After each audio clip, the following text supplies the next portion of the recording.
Panalong Best Picture at Best Screenplay ang pelikulang Firefly sa MMFF 2023 Gabi ng Parangal. Kinilala rin bilang Best Child Performer si sparkle artist Ewen Micael. Narito ang report ni Hazel Alviar. Pakiramdam ko, nung bata ako, buhay.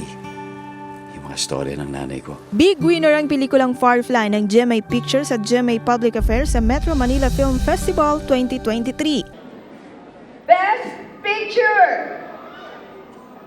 Firefly!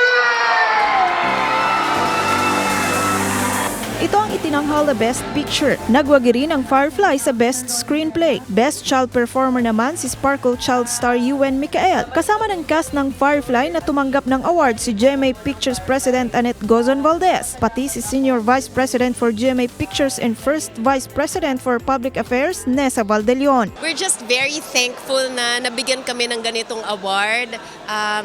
We're thankful na na-recognize yung hard work at lahat ng hirap na pinasok sa pelikulang ito. We're hoping na panoorin pa to sa mga hindi pa nakakanood kasi talaga namang magandang pelikula. Salamat at sa lahat ng buong production po ng Firefly.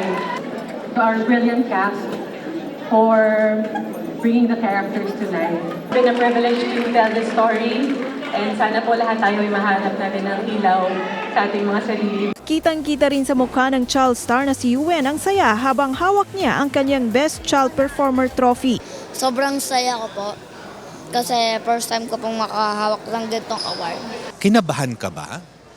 Well, kasi hindi po ako umaasa na ako'y mananalo kaya hindi po ako kinabahan. Anong tinawag na yung pangalan mo? Anong naisip?